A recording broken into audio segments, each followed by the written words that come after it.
Números capítulo 33, o versículo 21 diz: saíram de Líbina e acamparam em Rissa.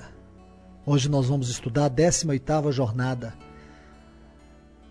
Essa jornada é muito interessante porque ela trata de um tema tão glorioso, que é o nosso repouso em Cristo. Para você compreender melhor os textos correspondentes a esta jornada, você tem que ler Números capítulo 15, onde nós iremos encontrar os detalhes dessa estação. E também, depois nós estaremos lendo Deuteronômio capítulo 2. Para você poder compreender melhor essa estação, é interessante você sempre voltar no contexto. Quando você estuda essa estação, é importante você ler Números capítulo 14. Ali nós saberemos que o povo de Israel esteve em Rimopéres, quando eles partiram sem a presença do Senhor, para pelejar contra os inimigos. E assim, eles queriam possuir a terra. Mas a Bíblia diz que eles foram derrotados até Horma. Isso está em Números, capítulo 14, versículo 45, como também Deuteronômio, capítulo 1 e o versículo 44. No versículo 46 de Deuteronômio, capítulo 1, diz que eles estiveram em Cádiz. E nós sabemos que Cádiz se refere ao deserto de Cádiz. E ali ocorreram várias estações. Tudo isso nós já temos estudado. Mas ainda há um outro detalhe que é interessante você recordar. É que o capítulo 2 de Deuteronômio e o versículo 1 diz que depois viramo-nos e seguimos para o deserto, caminho do mar, como o Senhor me dissera. Em muitos dias, preste atenção nisso, rodeamos a montanha de Seir. Note que aqui eles voltaram para o Golfo de Acaba, em direção ao Mar Vermelho. E aqui houve um retrocesso por causa da incredulidade, por causa da presunção. Aqui são duas jornadas. A incredulidade foi em Ritma, a presunção foi em Rimopéres, a autoconfiança. Nós sabemos pelos relatos de Números capítulo 14, que eles recusaram a entrar na terra que Deus havia prometido dar a eles. E quando eles decidiram possuir a terra, Deus não foi com eles. E aí eles foram derrotados. Veja que no texto de Deuteronômio diz: muitos dias rodeamos a montanha de Seir. Então a primeira estação nesse caminho de retrocesso é o Golfo de Acaba. E agora, dentro desse Golfo de Acaba, a primeira estação é Rissa. Então assim que eles retornaram, aí a primeira estação é Rissa. E nós sabemos que entre Rissa e Rimopéres houve aquela estação Líbina, que fala de brancura, que trata da questão dos nossos pecados, que trata da provisão de Deus em Cristo para nos conceder o perdão, para nos fazer entrar na terra, não é? Então tudo isso nós vimos em Líbina. Mas por que eu tenho dado ênfase muito a Ritma e a Rimopéres? Por um detalhe muito simples. Porque o que nós vamos estudar aqui em Rissa está intimamente ligado a essas duas estações. Líbina foi uma oportunidade que Deus em graça deu àquele povo, porque Deus dissera para eles que eles não entrariam na terra.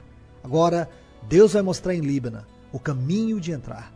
Deus vai revelar em Líbina o caminho pelo qual eles poderão entrar na terra. Com a incredulidade é impossível, com a presunção é impossível, mas em Cristo é possível. Agora nós vamos estudar Rissa. Os textos correspondentes a esta estação estão em Números capítulo 15, versículos 32 a 41. O versículo 32 de Números capítulo 15 diz assim: estando, pois, os filhos de Israel no deserto, acharam um homem apanhando lenha no dia de sábado. Quero que você note algumas coisas interessantes a respeito desta estação. Se você perceber aqui em Números capítulo 15, versículos 32 a 36, que é uma primeira parte, e do versículo 37 a 41 há uma segunda parte, e é curioso que são duas experiências que nós iremos estudar em Rissa. Uma é negativa e a outra é positiva. A negativa ocorre nos versículos 32 a 36, e a positiva vai dos versículos 37 ao 41. Nesta jornada, há acontecimentos e revelações da parte de Deus. E isso é importante para nós, porque aí é onde nós iremos extrair as lições para o nosso crescimento, para a nossa edificação. Há uma coisa muito curiosa que eu quero te falar sobre Rissa, porque o nome Rissa é um antônimo. Creio que todos nós sabemos que um antônimo é o contrário de sinônimo. Sinônimo é quando duas ou mais palavras diferentes significam a mesma coisa. Mas o antônimo é o contrário. É quando uma mesma palavra tem diferentes significados. O curioso é que a palavra rissa em hebraico é um antônimo. E rissa é uma palavra que tem dois significados. Então, vamos à primeira parte. E antes de ler, precisamos considerar que não estamos lendo o Antigo Testamento só como uma história, e sim como uma admoestação para nós, como a igreja do Senhor Jesus nesse tempo. Um texto que eu quero ler para vocês, vai introduzir esse assunto, está em Colossenses, no capítulo 2 e o versículo 16, que diz assim: Ninguém, pois, vos julgue por causa de comida e bebida, ou dia de festa, ou lua nova, ou sábados, porque tudo isso tem sido sombra das coisas que haviam de vir. Porém, o corpo é de Cristo. Então aqui nós temos um significado muito importante. Aqui nós temos um texto que nos serve de ferramenta hermenêutica, de chave de interpretação no Novo Testamento, para aquilo que nós vamos estudar aqui em Rissa. Veja que tem uma frase longa que diz assim: porque tudo isso tem sido sombra das coisas que haviam de vir. Então ninguém vos julgue pela comida, por causa de comida, bebida, ou dia de festa, ou lua nova, ou sábados. Preste atenção nisso. Aqui Paulo nos ensina pelo Espírito Santo que aquelas comidas, bebidas, festas, novilhos, as luas novas, os sábados, eram sombras de algo que havia de vir.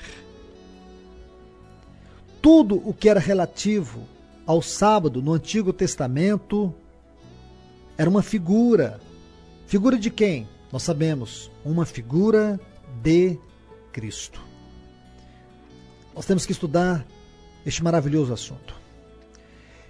É bom lembrar, como já disse a vocês, que as estações passadas, Ritma, onde houve incredulidade, Rimon Pérez, onde houve obstinação, Líbano, Deus revelou sua graça, o caminho como podemos entrar na terra prometida.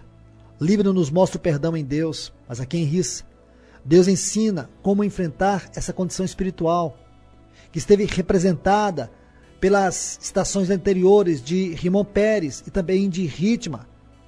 Então, nós temos tudo isso. Agora Deus vai nos conduzir a Líbana e ali Ele nos mostra como nós temos que enfrentar essa situação, como nós precisamos encontrar em Deus o caminho para podermos possuir a terra. Tudo isso é extremamente significativo. Quando você lê esses textos de Números 15, versículos 32 a 41, e nós vemos que os filhos de Israel no deserto acharam um homem apanhando lenha no dia de sábado. E quando eles apanharam aquele homem, encontraram aquele homem, levaram a Moisés e Arão e a toda a congregação e o meteram em guarda. Então, ainda eles não sabiam o que fazer. No versículo 35, o Senhor disse a Moisés que o homem deveria ser morto. E assim, toda a congregação foi levada para fora do arraial e aquele homem morreu como o Senhor ordenara a Moisés. E depois do versículo 38 até o versículo 41, então do versículo 38 até o versículo 41, Deus diz aos filhos de Israel que nos cantos das suas vestes fossem feitas borlas pelas suas gerações, e as borlas em cada canto presas por um cordão azul. E as borlas estariam ali para que eles pudessem olhar e lembrar de todos os mandamentos do Senhor, para que eles pudessem cumprir. Deus diz assim no versículo 39, não seguireis os desejos do vosso coração, nem o dos vossos olhos, após os quais andais adulterando, para que vos lembreis, agora é o versículo 40, de todos os mandamentos, e os cumprais, e santos sereis a vosso Deus. Eu sou o Senhor vosso Deus, que vos tirei da terra do Egito, para vos ser por Deus. Eu sou o Senhor vosso Deus. Esse é o versículo 41. Então, meus amados, nós sabemos que esses textos foram dados para poder focar a questão do sábado. Na Bíblia, o sábado era uma sombra de Cristo. O problema aqui, nessa primeira parte, era em relação ao sábado. A lição que Deus queria ensinar é que eles tinham que aprender era repousar em Deus, que prefigura no Novo Testamento a nossa experiência em viver Cristo, repousar em Cristo. Qual a razão dessa lição? Mais uma vez, olhe para Rimon Peres. Eles procuraram vencer por eles mesmos. Lembra quando eles quiseram subir e tomar a terra? Pela obstinação dos seus corações, eles queriam lutar sem Deus. Em Líbina, Deus mostra a eles que por meio do sacrifício eles obteriam o perdão de Deus.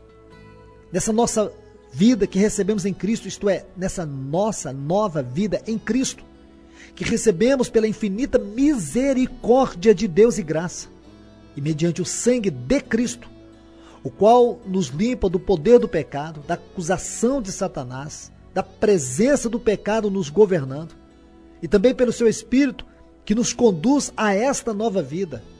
Nós somos agora conduzidos a esta experiência. Quero que você atente para esse versículo 32 de Números capítulo 15. Diz que estando os filhos de Israel no deserto, acharam um homem apanhando lenha no dia de sábado. Você precisa saber que o sábado foi dado por Deus ao homem para que nele o homem pudesse descansar.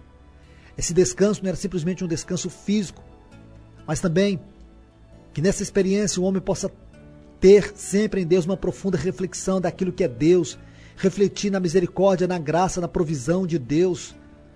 É viver uma vida completamente na suficiência de Deus. É isso que você precisa entender aqui. Quando você estuda o capítulo 13, os versículos 7 e 22 do Evangelho de Mateus, você nota que o Senhor Jesus diz: outra caiu entre os espinhos, e os espinhos cresceram e a sufocaram.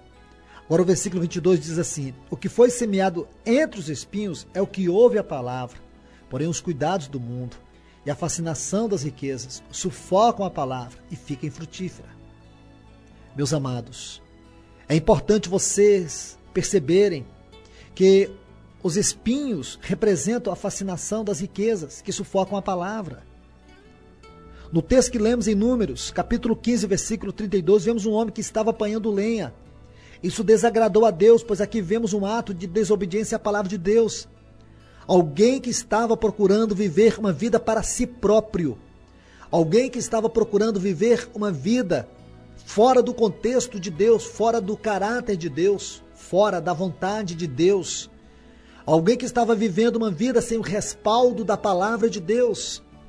Você pode imaginar o quanto é perigoso nós vivermos uma vida sem o respaldo da palavra de Deus, uma vida que não é sustentada pela palavra de Deus, uma vida que não está fundamentada na palavra de Deus.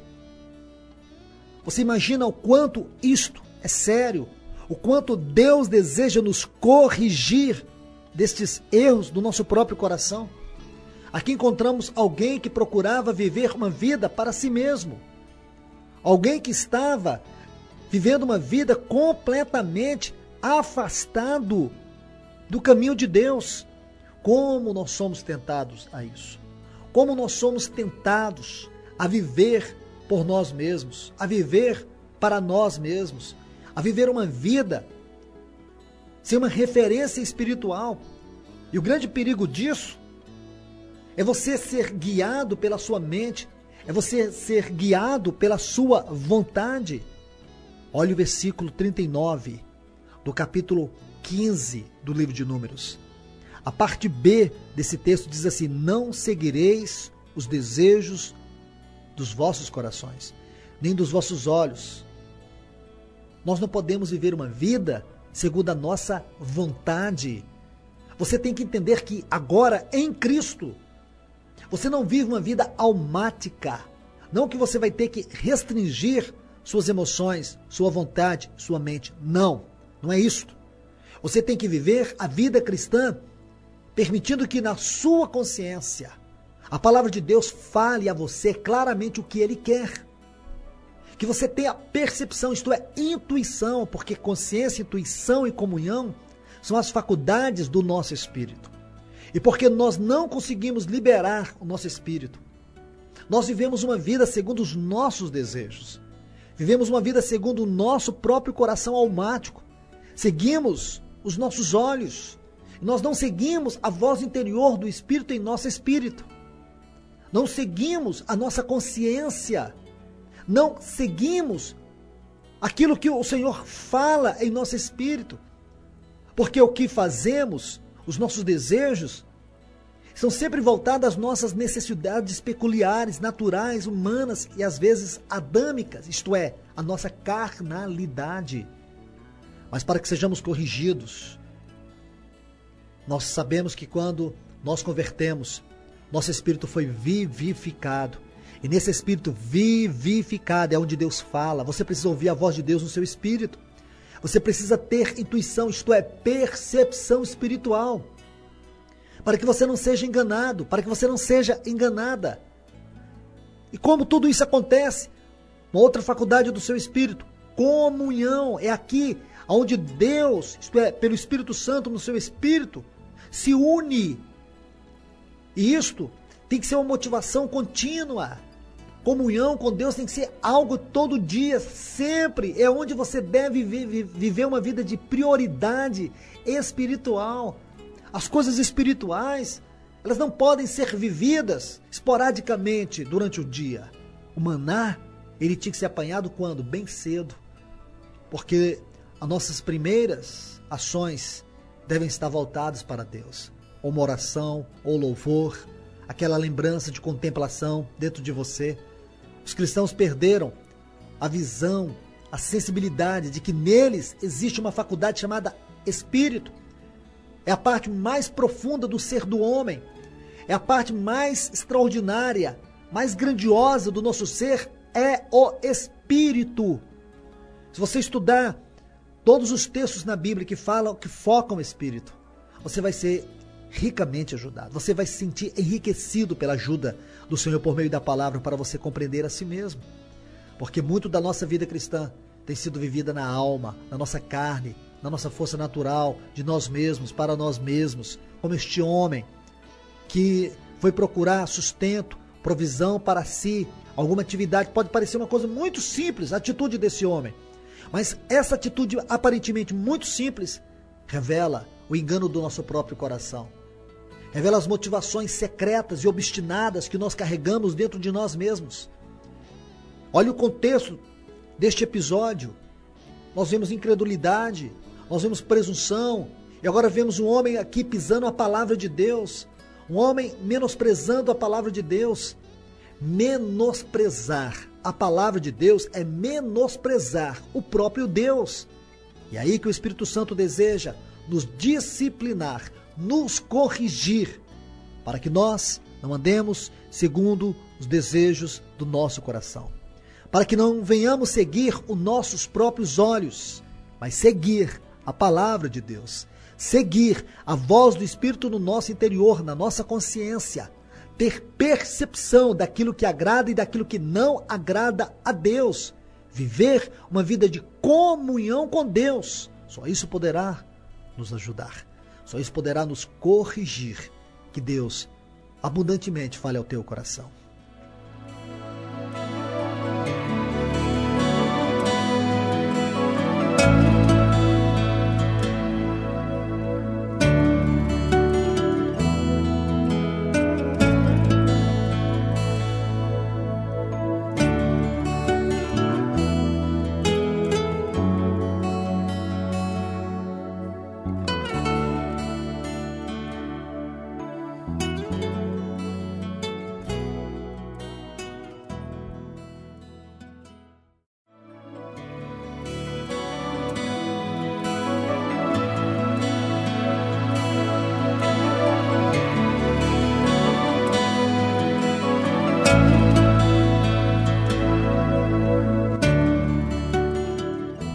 Nós estamos estudando essa 18ª estação, que é Rissa.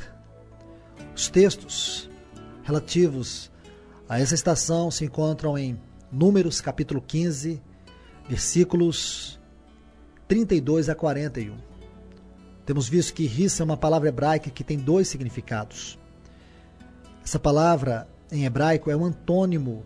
Antônimo é o contrário. Sinônimo é quando uma mesma palavra tem diferentes significados.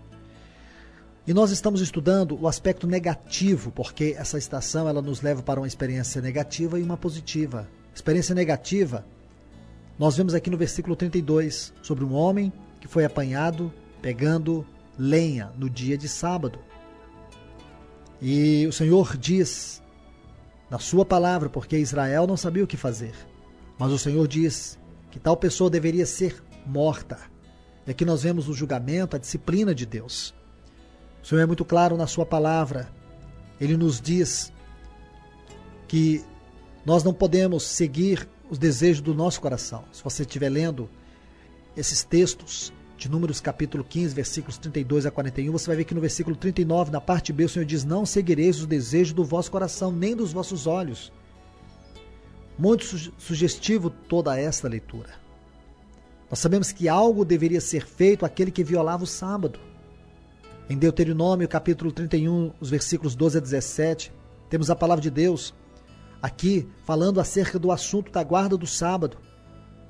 Esses textos dizem assim, versículo 12 a 17 do capítulo 31 de Êxodo: disse mais o Senhor a Moisés: tu, pois, falarás aos filhos de Israel, e lhes dirás: certamente guardareis os meus sábados, pois é sinal entre mim e vós. Preste atenção nisso. Nas vossas gerações, para que saibais que eu sou o Senhor, que vos santifica. Portanto, guardareis o sábado, porque é santo para vós outros. Aquele que o profanar morrerá, pois qualquer que nele fizer alguma obra será eliminado do meio do seu povo. 6 dias se trabalhar, porém o 7º dia é o sábado do repouso solene, santo ao Senhor. Qualquer que no dia do sábado fizer alguma obra morrerá. Pelo que os filhos de Israel guardarão o sábado, celebrando-o por aliança perpétua nas suas gerações. Entre mim e os filhos de Israel é sinal para sempre, porque em 6 dias fez o Senhor os céus e a terra, e ao 7º dia descansou e tomou alento. Portanto, meus amados, o sábado como repouso é uma figura de Cristo. Mostra a nossa confiança em Cristo, nosso descanso nele.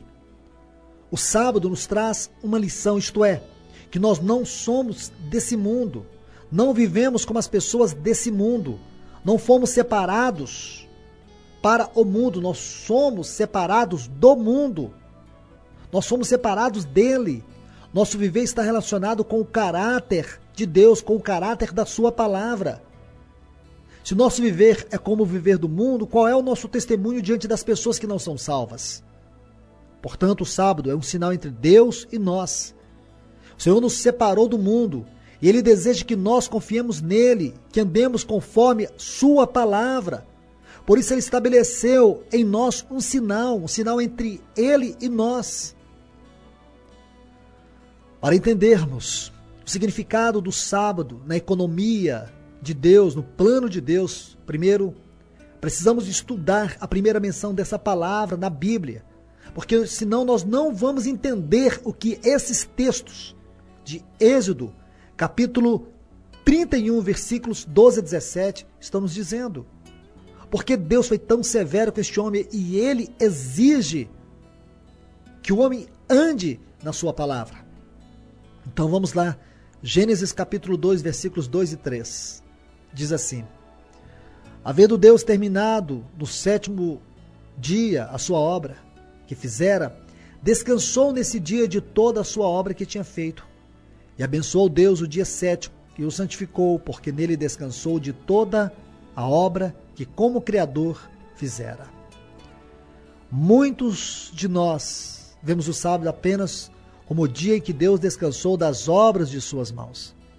Embora isso seja verdade, nós precisamos penetrar no conteúdo da economia de Deus para compreender a riqueza desse descanso, do assunto do sábado. Vemos que em Gênesis 1, Deus criou todas as coisas pela palavra do seu poder, chamando à existência as coisas que não existiam. Quando Deus criou o homem, Ele o criou do pó da terra, conforme Gênesis capítulo 2 e o versículo 7. Diferente de todas as coisas, o homem foi criado do pó da terra, segundo a imagem e semelhança de Deus, espiritual e moralmente. O homem foi criado assim. Então, Depois de criar o homem no sexto dia, Deus declarou: eis que era bom. Isso está lá no versículo 1 e o versículo 31 de Gênesis. Isso demonstra a satisfação de Deus em ver o homem conforme a sua imagem e a sua semelhança. Deus vê no homem a sua completação. Ali diante de Deus estava o homem conforme a sua imagem, semelhança, para expressá-lo. Quando Deus obteve isso, o que nós vemos? Ele descansou. Nós sabemos que o pecado trouxe dano à satisfação de Deus, ao descanso de Deus. Por causa da queda do homem, Deus perdeu seu descanso, sua satisfação, porque o homem, a imagem e semelhança de Deus, era a sua satisfação, era para o seu prazer, era para a sua expressão, era para o louvor da sua glória. Então nós vemos no Evangelho de João, capítulo 5, versículo 9, que relata a história do paralítico do tanque de Betesda. Vemos que aquele dia era sábado e aquilo que o Senhor fizera contrariava os preceitos judaicos. No versículo 17, o Senhor Jesus responde àqueles que o perseguiam para matá-lo. Naquele dia, pelo fato dele ter curado aquele paralítico no sábado, ele disse assim, no versículo 17 do capítulo 5 do Evangelho de João: meu Pai trabalha até agora e eu trabalho também. O sábado que o Pai teve em Gênesis capítulo 2, versículos 1 e 3, foi perdido por causa da queda. Gostaria que você prestasse atenção em alguns textos, pois eles nos serão úteis mais tarde. Nesses textos, temos que ver o princípio da economia de Deus em Cristo, pois foi em Cristo que o Pai teve sua satisfação, seu descanso restaurado. Em Mateus capítulo 3, versículo 17, no capítulo 17, versículo 5, em 2 Pedro capítulo 1, versículo 17, vemos o Pai dizer: este é meu Filho amado, em quem me comprazo. A palavra comprazo aqui traz a ideia de descanso, de satisfação, de completação. Essa palavra aparece 21 vezes no Novo Testamento. O seu significado é agradar. Você vai ver isso em Lucas capítulo 12, versículo 32. Lhe pareceu bem, conforme está em Romanos capítulo 15, versículo 27. Prazer, como Paulo escreveu na segunda epístola aos Coríntios, no capítulo 12, versículo 10. Deleite, como está em 2 Tessalonicenses capítulo 2, versículo 12. Então, quando você volta para os textos de Mateus capítulo 3, versículo 17 e o capítulo 17, versículo 5, e 2 Pedro 1, 17, o sábado significa que Deus está satisfeito com o homem quando o homem o expressa, quando o homem o representa, quando o homem está de acordo com a sua intenção perfeita. Em Deuteronômio capítulo 12, versículo 9, a terra de Canaã foi chamada de descanso. Se olharmos o restante do capítulo 12, os versículos 10 a 32, veremos que eles não se firmaram nas exigências de Deus. Eles não estavam comprometidos com a palavra de Deus, com o caráter de Deus. Você vai ver lá no livro do profeta Ezequiel, o capítulo 20, vários textos estão ali dizendo algo para nós. Veja o versículo 12, quando diz assim: também lhes dei os meus sábados, para servirem de sinal entre mim e eles, para que soubesse que eu sou o Senhor, que o santifica. O sábado era para isso. O sábado era para que o povo conhecesse Deus. Durante todos os 6 dias o homem poderia trabalhar para si. Deus deu para o homem 6 dias para que o homem trabalhasse para si. Mas um dia Deus deu para que o homem pudesse viver para ele, ser um repouso para ele, descansar nele. Mas nós fazemos isso? Nós não fazemos. Nós não temos feito isso. Não estou aqui inserindo o estudo da guarda do sábado como fazem algumas denominações religiosas. Colocam a salvação no sábado. Uma coisa completamente desfocada da palavra de Deus, desfocada do propósito de Deus, porque eles estudam o sábado na lei, eles não estudam o princípio do sábado em Gênesis. O princípio da satisfação, da contemplação, da devoção, da piedade. Não estudam baseados nisso. Apenas pegam um texto fora do seu contexto e cria-se um pretexto religioso. Não é isso que eu estou ensinando. Creio que você está entendendo claramente o que eu estou falando por meio do Espírito Santo. Eu creio que se para você o sábado é o domingo, é o 7º dia, está no domingo, se o 7º dia para você é o domingo, como nós temos guardado, porque desde o início da história da igreja primitiva, os irmãos primitivos, eles têm preservado o domingo como o primeiro dia, ou como o 8º dia, que é o dia da ressurreição, né? Onde a semana inicia. Alguns querem até dizer, bom, mas esse domingo foi instituído pelo catolicismo, então você guarde o sábado, você pode guardar na sexta, não sei qual é o seu sabá, não sei se é na segunda, se é na terça, quarta, quinta ou sexta ou sábado, não sei aonde é o seu sabá, mas que você precisa ter. É importante que você tenha. Mesmo individualmente e também coletivamente, nós precisamos ter. E não temos feito isso. Geralmente é um dia de passarmos sempre, a maior parte do tempo, na frente da televisão. Ou então visitando parentes descrentes, envolvendo em festas, em programações, em viagens. Eu vejo que esse princípio está desordenado. Esse tem que ser um dia de devoção, de contemplação, de piedade, de culto, de entrega, de oferta ao Senhor, aquilo que somos, para o prazer dEle, para a satisfação dEle. O povo de Deus precisa voltar à palavra de Deus.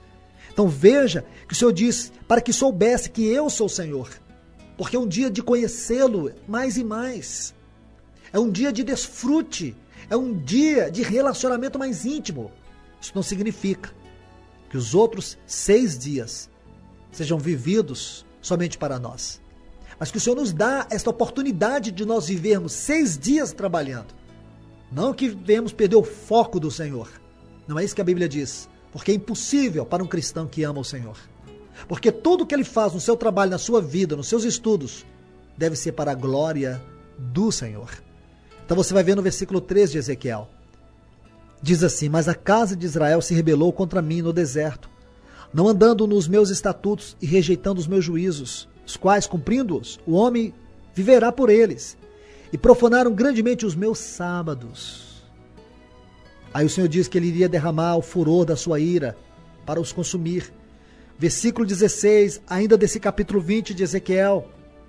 O Senhor diz, porque rejeitaram os meus juízos, não andaram nos meus estatutos, profanaram os meus sábados. Ainda o versículo 20 de Ezequiel 20, e de santificar os meus sábados, pois servirão de sinal entre mim e vós, para que saibais que eu sou o Senhor vosso Deus. Olha o versículo 21 ainda. Mas também os filhos de Israel se rebelaram contra mim e não andaram. Ele vai repetindo isso. Veja por que o Senhor repete tanto isso, as mesmas palavras, no mesmo capítulo. Versículo 24 de Ezequiel 20 diz, porque não executaram os meus juízos, rejeitaram os meus estatutos, profanaram os meus sábados. E os seus olhos se iam após os ídolos de seus pais. Por que que os olhos das pessoas estão sendo corrompidos pela idolatria desse mundo? Pela corrupção, pela compulsão pelo prazer, pelo entretenimento. Porque falta um sábado, falta esse sabá, falta essa comunhão, falta esse relacionamento, falta essa contemplação, falta essa intimidade, falta essa vida espiritual. Então a nação de Israel, ela foi incapaz de restaurar o descanso de Deus. Então o que que nós vemos naqueles textos que eu citei para vocês? De Mateus capítulo 3, 17, capítulo 17, versículo 5. E Pedro, na sua segunda epístola, capítulo 1 e o versículo 17, que Cristo é o descanso de Deus, Cristo é o prazer de Deus, Cristo é o deleite de Deus, porque agora a nossa vida está em Cristo, e em Cristo nós temos o descanso de Deus restaurado em nós. O desejo de Deus é ganhar o homem. Depois que a nossa vida é unida com a vida de Cristo, Deus tem em nós o seu prazer. Este é um princípio fundamental, um princípio preponderante na nossa vida cristã. O sábado de Deus necessita de um homem à sua própria imagem, com o seu domínio para expressá-lo. Um homem segundo o caráter do reino de Deus. Então em Deuteronômio, capítulo 12, versículo 9, vemos que Canaã era um descanso para Israel. Porque era um descanso para Deus. Você vai ver esse texto, mas isso foi perdido. A terra era o descanso de Deus, porque lá ele podia ter sua habitação e podia colocar lá o seu nome. Você vai ver 2 versículos que vão te ajudar a compreender isso, pelo menos espiritualmente, porque não foi alcançado lá, mas tem que ser alcançado em nós hoje. São os versículos 5 e 11 em Deuteronômio 12. O Senhor deseja ter um lugar para o seu nome. O Senhor deseja ter um lugar para o seu descanso, para a sua expressão, para a sua glória, para o seu testemunho. Isso Deus deseja alcançar hoje na igreja. Hoje a igreja tem procurado viver sua vontade, seguir seus próprios olhos. Nós temos vivido um evangelho de entretenimento. Nós precisamos retornar à prática da palavra de Deus. Precisamos viver uma vida conforme o caráter de Deus. Não importa o sucesso que você está vivendo.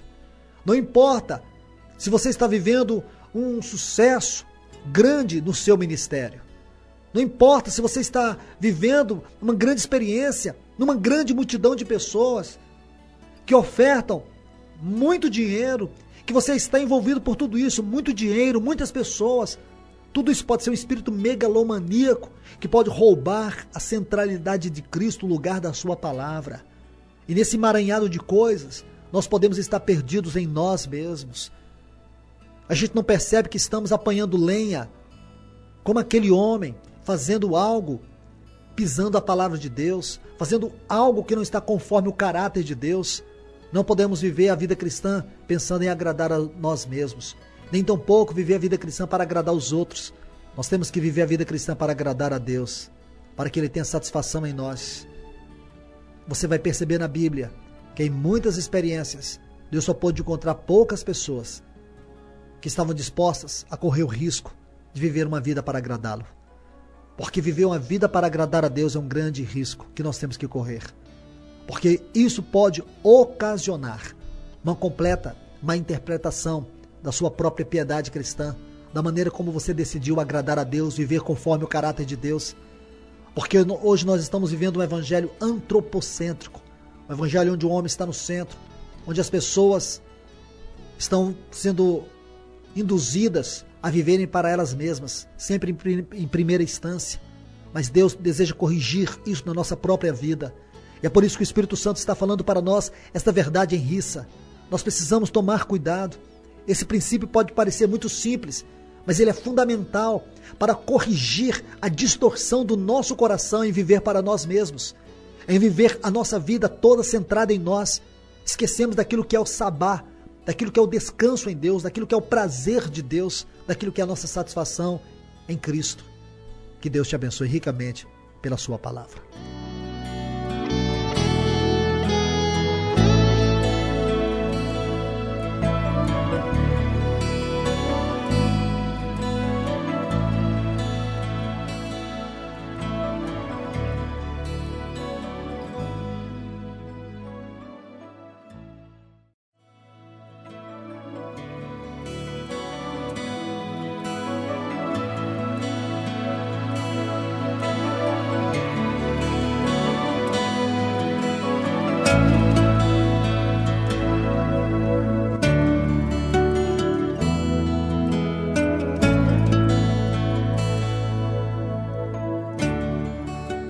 Tendo considerado, meus irmãos, irmãs, o princípio do sábado, a importância do sábado na nossa vida espiritual, saber que o pecado, ele trouxe dano ao descanso de Deus.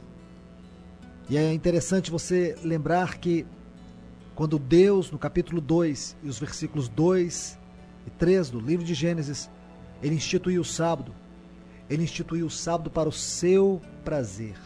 Deus abençoou o sétimo dia e também o santificou, porque a Bíblia diz que nesse dia Deus descansou, isto é, ele teve satisfação.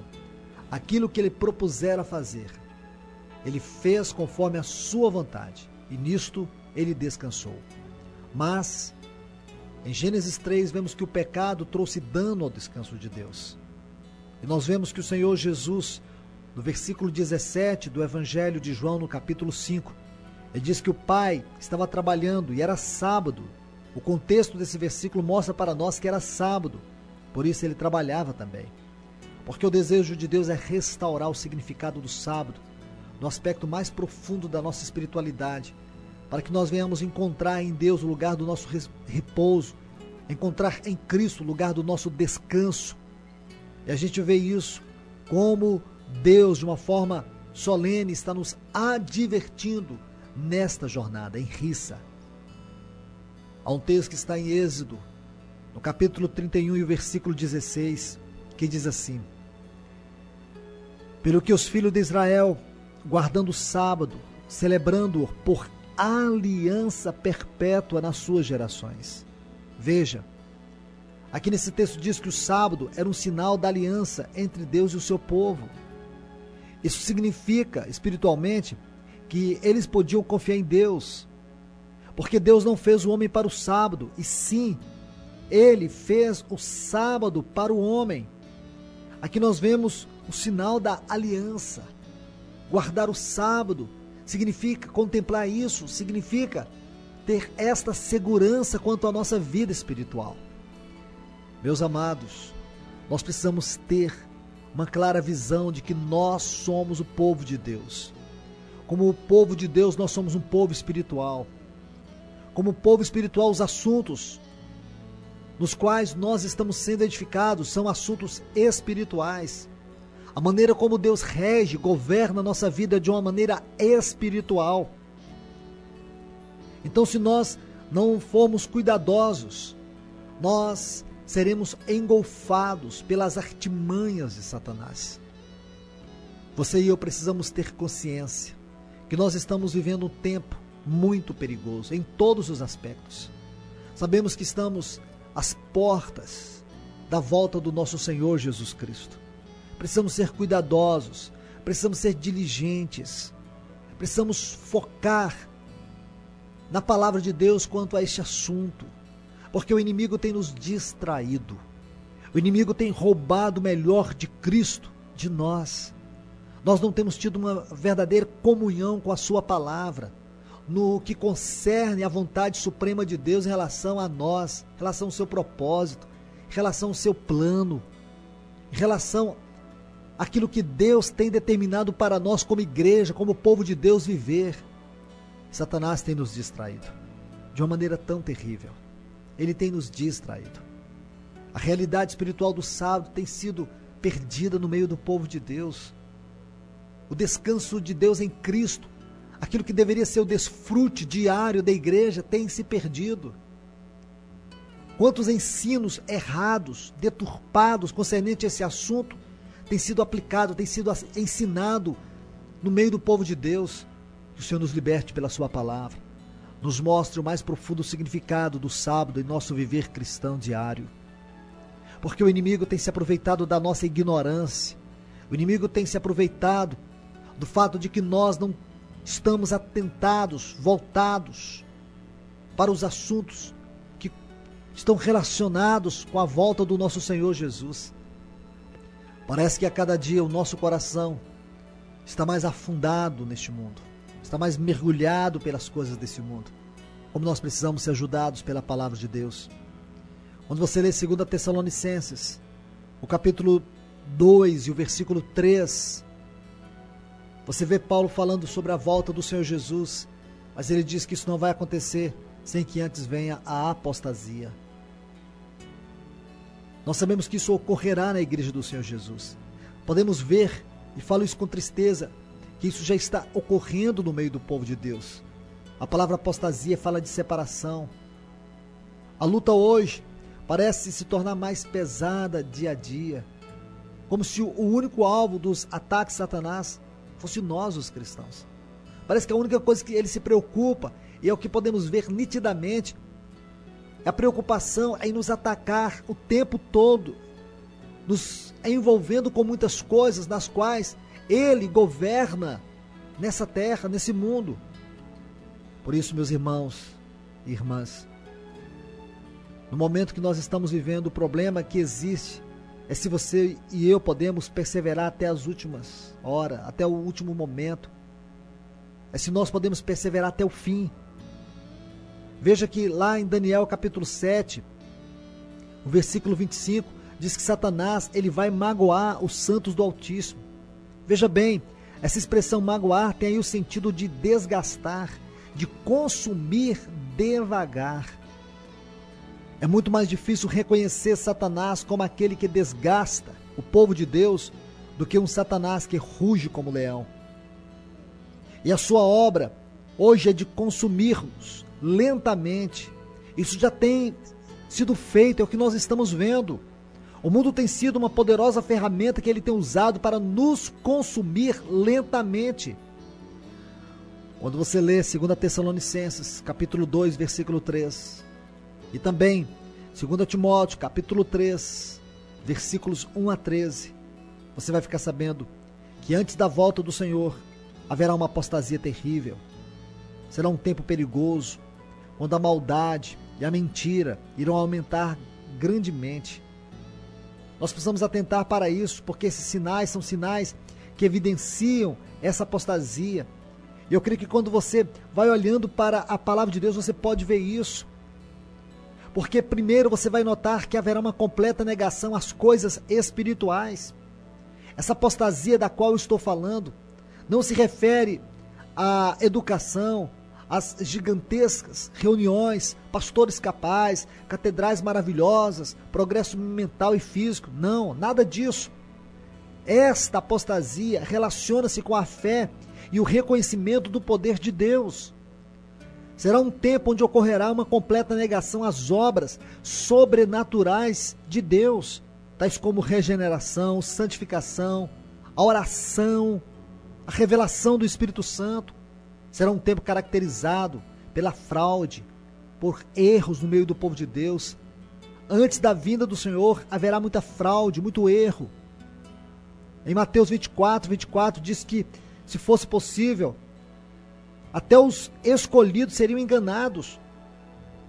A fé será diminuída por causa de tantos credos falsos que serão proclamados, engendrados por Satanás, e também o amor pelo mundo e a negação da palavra de Deus.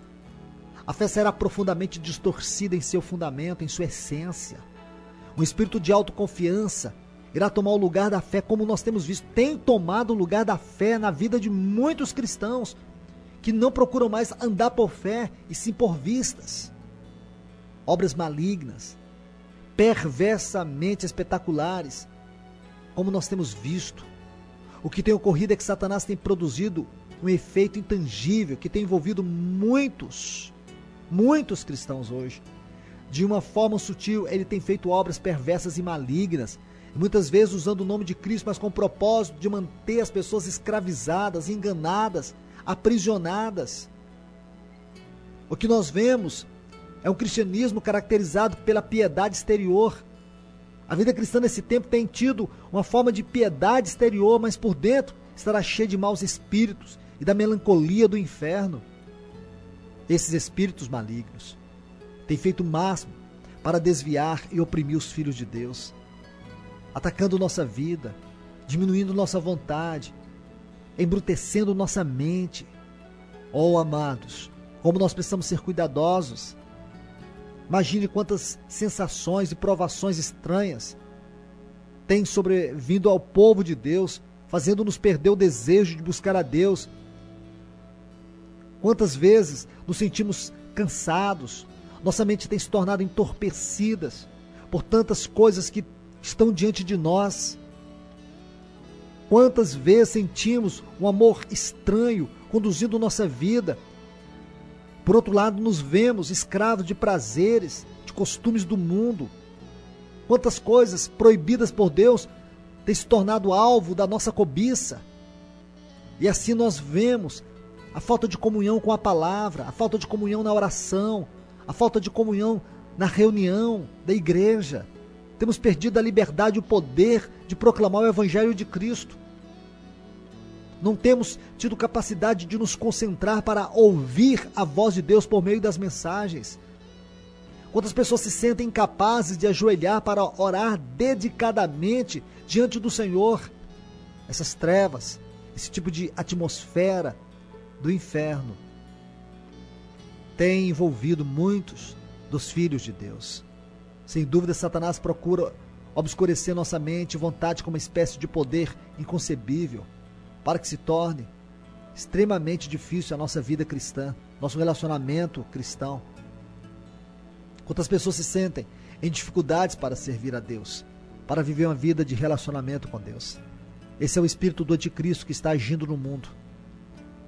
Sabemos que ele age com o propósito de se levantar contra Cristo, contra a sua igreja, contra o reino, contra a obra de Deus. Ele procura se colocar no lugar de Cristo e reivindicar a adoração que só é devida a Cristo. Em 1 João, No capítulo 2 e o versículo 18, o apóstolo já nos dizia: filhinhos, é já a última hora. E como ouvistes que veio o anticristo, também agora muito se tem feito anticristo, por onde conhecemos que é já a última hora. Esse espírito que tem procurado, tanto no mundo como na igreja, roubar o lugar de Cristo, esse é o espírito do anticristo. Isso vai se intensificar cada dia mais e mais. Sua presença será caracterizada por mentiras, por pretensões, por falsos milagres, por tantas confusões que visam unicamente roubar a centralidade e a glória de Cristo Jesus. Se você puder anotar os versículos 9 a 12 de 2 Tessalonicenses capítulo 2, você verá isso com maior clareza. Paulo diz assim: a esse cuja vinda é segundo a eficácia, isso fala do poder de Satanás, poder, sinais, prodígio de mentira, com todo engano da injustiça, para os que perecem, porque não receberam o amor da verdade para se salvarem. E por isso Deus lhes enviará a operação do erro, para que creiam a mentira, para que sejam julgados todos os que não creram a verdade, antes tiveram prazer na iniquidade. Você pode ver o quanto isso é sério, o quanto isso precisa tocar-nos profundamente, o quanto nós necessitamos ser ajudados por Deus. É aqui que entra esse pequeno princípio maravilhoso que nós encontramos no capítulo 15, versículo 32 do livro de Números. A importância de você viver uma vida de íntima comunhão com Deus, a importância de você viver esse sabá, a importância de você não ser consumido pelas coisas do mundo, a importância de você entender que o sábado revela a nossa aliança com Deus, ou a aliança de Deus conosco, o desejo de Deus de ter comunhão conosco. O homem trabalha 6 dias, mas no 7º Deus quer que ele descanse. Não é que você tem que guardar o sábado. A igreja primitiva, por exemplo, se reuniu no domingo. O que você precisa conscientizar é que você precisa colocar diante de Deus sua vida em um dia solene. Ter esse dia como o sabá. Se é na segunda, se é na terça, não importa. Importa é que você precisa ter consciência disso. Você precisa entrar no descanso de Deus. Mas não é somente você guardar um dia, mas você poder viver todos os dias no descanso de Deus. Porque no Antigo Testamento nós temos um dia, mas nós sabemos que esse sábado nos revela a nossa plenitude em Cristo, o nosso descanso em Cristo, a nossa vida em Cristo. Cristo é o nosso sábado. É nele que nós temos nosso descanso. É nele que nós nos refugiamos. Tudo o que fizermos, temos que fazer como para Cristo. Nós não podemos viver uma vida divorciada de Cristo, separada de Cristo. Nós temos que viver sempre uma vida em Cristo, a despeito de tudo que fizermos, a despeito de tudo que estamos realizando, a despeito do nosso trabalho, a despeito do nosso estudo, a despeito das nossas responsabilidades. Tudo tem que ser vivido em Cristo. Tudo tem que ser vivido para Cristo. Que Ele te abençoe, que Ele fale ao teu coração, que Ele possa conduzir tua vida de tal maneira que você não venha ser engolfado pela maneira sutil como o espírito do anticristo que está no mundo hoje tem procurado seduzir o povo de Deus. Que você seja cada dia mais e mais constrangido a vida em Cristo. Que você cada dia seja mais e mais constrangido a viver uma vida em Cristo. Que Ele, pelo poder do seu Espírito Santo, Ele venha te abençoar rica e poderosamente.